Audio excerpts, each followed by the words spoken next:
چې هغوی په خپلو پوښتنو کې موږ ته څه رالیږلي دي او څه پوښتنې یې کړي دي.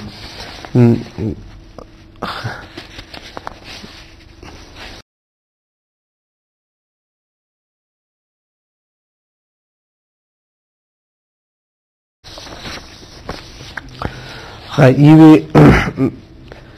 طبیبې چې خپل نوم یې نه دی لیکلی او دومره یې ویلي چې زه طبیبه یم او یو څو سوالونه لرم، غواړم چې د دارالافتا نه یې فتوا تربت وکړم او موږ ته په طب کې ډېرې اړینې دي.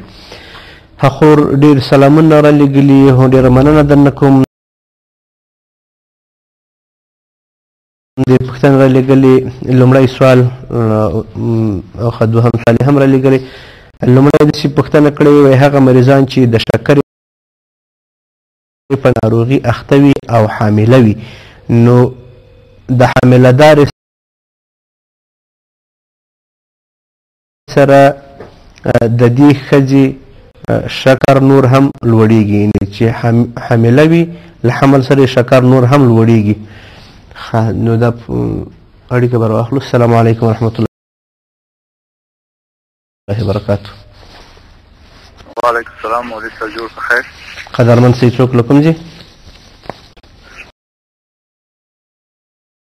محمد اسماعیل یم د کندوز نه. محمد اسماعیل صاحب مهرباني وکړه. مولوي صاحب یو دوه پوښتنې مې درلودې. وایه وروره. یو دغه د سهار لمونځ که د چا نه قضا شي که چېرته تر ماسپښینه پورې دغه قضایي را وګرځول شي، دغه سنت یې راګرځي که نه راګرځي؟ ښه. بله پوښتنه مې مولوي صاحب په یو وطاق کې د نر او ښځې لمونځ کېږي که نه کېږي؟ ښه. بله پوښتنه لرئ؟ نه مولوي صاحب خیر اوسي. په واخه دی ښه، عزتمند شي. ښه. نو طبیبې صاحب یې پوښتنه رالیږلې ده چې هغه مریضان چې د شکرې په ناروغي اخته وي او حامله هم وي، نو د حاملهدارۍ سره د دې ښځې شکر نور هم لوړیږي چې د مور یا جنین د مرګ سبب کیږي، نو تر کومې مودې پورې د کوچني دغه ښځه د کوچني یعنې مور کولی شي چې سقط وکړي. موږ د شکرې یو مریض ته ولادت ورکړی، نو د دغې ښځې څلور کوچنی و چې د شکرې مرض د مور په بطن کې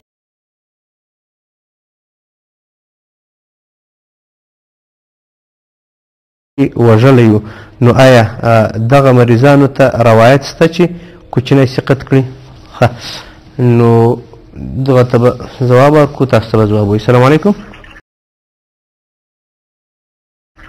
هلو السلام علیکم ورحمت الله وبرکاتو. څوک له کوم ځای؟ مولوي صاحب محترم محمد رومان توحیدي د فراه ولایت څخه. چې شي د فراه ولایت څخه محمد رومان توحیدي. محمد عمر ښه، مهرباني وکړئ. محمد رومان توحیدي صاحب. محمد رومان صاحب به موږ درته وایو، زه صاحب ځان ته ته مه وایي، مهرباني. مولوي صاحب زما خو سوال خو ښه داسې سوال دی، دغه څلور رکعته چې کوم مثال د خبرې په دغه دوه رکعته چې ډک دی، که بعضې وخت کې د هغه خدمت په درېیم رکعت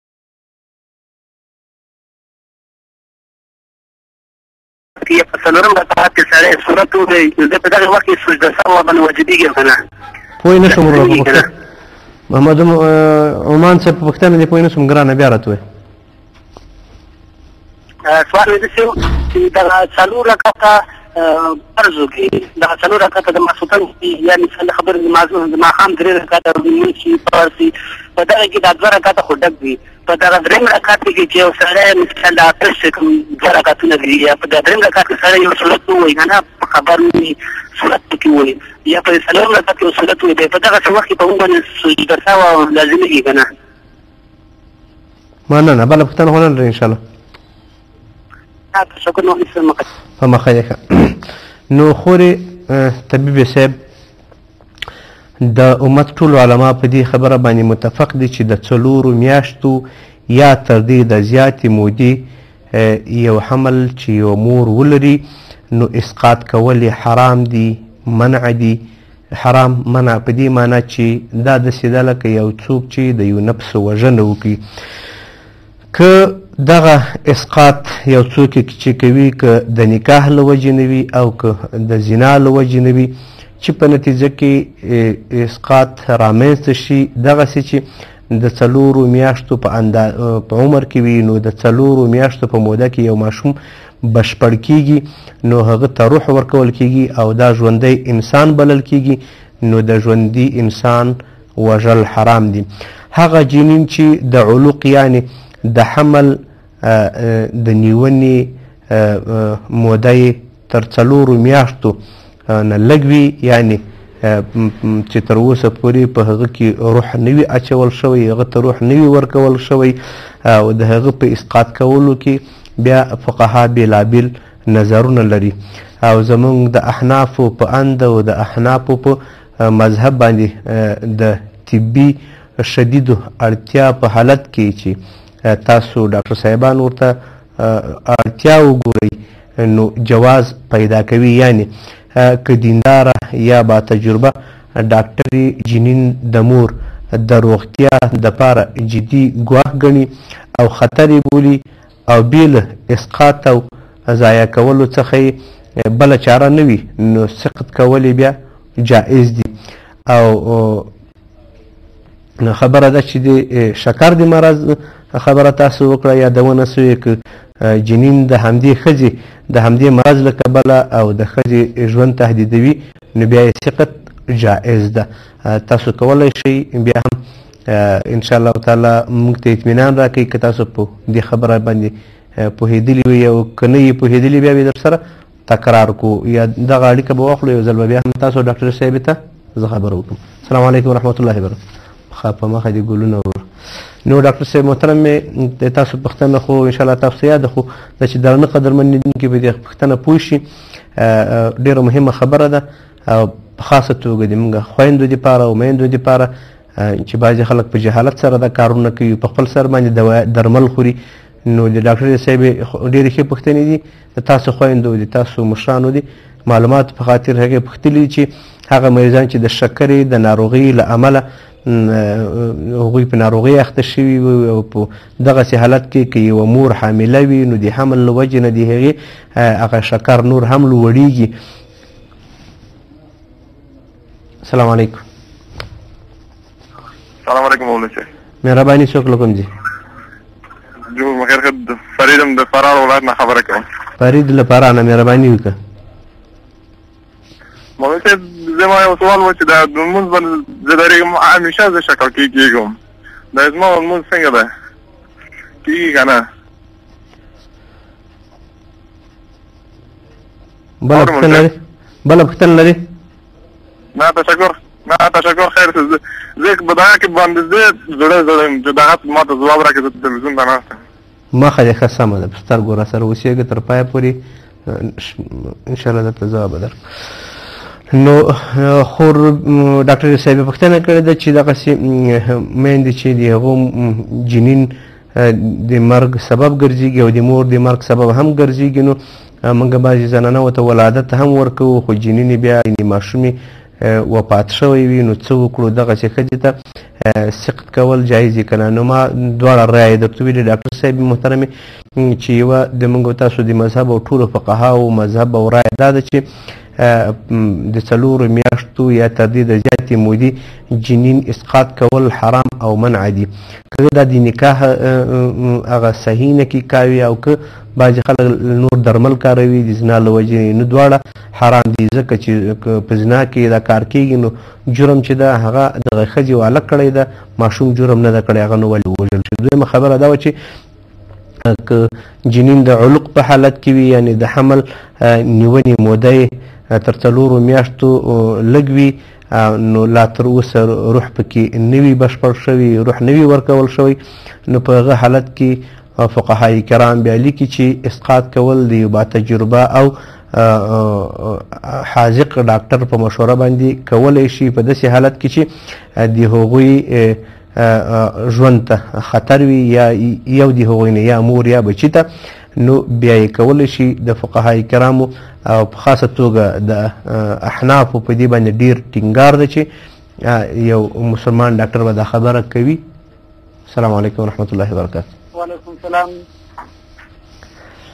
مهرباني. موري صاحب محترم یو پوښتنه درلود لږ ځان بالی ده. نوم دې مې راته ووایه. نظام الدین. نظام الدین اولیا. مهرباني. مولوي صاحب دا کورنۍ سپی چې وانګولې هغه به کوم تاوان چې خو نه لري؟ څنګه ده؟ دا کورنۍ سپی چې وانګولې. کورنۍ سپی دغه چې دا اوس غپېږي دغه ښه؟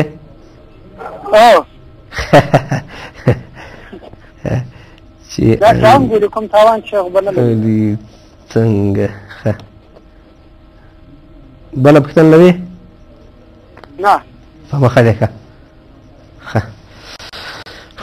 طبیب صاحب بله پوښتنه دا رالېږلې ده، وایي هغه ښځې چې خپل خاوند ورڅخه 13 او یا 15 کاله تللی وي او دا یوازې د اولادو سره پرېښي وي او بیا راسي، نو د دوی د یو او بل سره لیدل روا دي او که نه؟ دوی کولی شي چې یو د بل سره ژوند وکړي؟ خبره دا ده چې ډاکټر صاحب چې د ښځې څښتن چې هر څومره اوږده مسافري وکړي ښځې د نکاح څخه نه وځي. که طلاق ورکړي نو بیا سفر کې اوسېدل او په حضر کې اوسېدل یعنې په کور کې اوسېدل فرق نه لري، نو طلاق پکې واقع کېږي. اما که ښځې ته طلاق نه وي ورکړی بلکل مشکل نشته، ستونزه نشته، په سفر باندې نکاح ته زیان نه رسیږي. صحیح ده. او دغه ډول که څوک الا وکړي نو یعنې د ښځې د نزدېکت څخه د 4 میاشتو دپاره قسم یو څوک وکړي چې دې ته فقهای کرام الا وایي، او یا د 4 میاشتو څخه د زیاتې مودې دپاره قسم وکړي، که په خپل قسم باندې پاته شو نو یعنې د 4 میاشتو په اندازه یې ښځې ته رجوع ونه کړه او 4 میاشتو پورې نو له ښځې نه لرې پاتې شو، نو ښځه یې په یو طلاق ځینې طلاقېږي چې دې ته طلاق چی وایي؟ رجعي وایي. او په پوښتنه کې نو انشاءالله تعالی تاسو پوښتنه حل شوله او صحیح ده. په پوښتنه کې مو هېڅ شک نشته چې دیني پوښتنه ده، نو وایي پوښتنه مو دیني ده که نه؟ زموږ داسې خلک چې پوښتنې کوي نو طبعا دا پوښتنې ټولې دیني پوښتنې دي. نو بیا هم درته یادونه کوم که 14 میاشتې وي، که 14 کاله وي، که 15 میاشتې وي، که 15 کاله وي، په نکاح کې څه ضرر نه راځي او نکاح ته نقصان نه رسوي، نکاح نه ورباندې خرابېږي. مننه درنه کوو. راځو د درنو قدرمنو لیدونکو پوښتنو ته چې د ټلیفون په کرښه یې رانه وکړه. محمد اسماعیل صاحب له کندوز نه اړیکه نیولې او مننه درنه کوو وروره. وایي د سهار مونځ چې قضا شي سنت یې راګرځي که نه؟ بلکل د سهار سنت ډېر مبارک عمل ده او د سهار سنت ټولو فقهای کرامو لیکلي دي چې له هر چا نه مونځ قضا شي نو څه به کوي؟ د سهار سنت به راګرځوي. نو هغه که په تاسو په 8:30 بجو په وخت کې راګرځوو خپل مونځ یا د ماسپښین لمانځه نه مخکې راګرځوو نو سنت به خامخا ورسره راګرځوئ. او د ټولو فقهاو په دې باندې اتفاق ده چې د سهار سنت ډېر افضل ترین دي او ډېر غوره سنت دي. نو د دې وجې نه یې د هغوی راګرځول لازمي بللي دي. او بله پوښتنه ده که په یوه خونه کې د نر او ښځې لمونځ کېږي که نه؟ نو نر او ښځې منځ کې فرق ده ورور، څه رقم نر او ښځه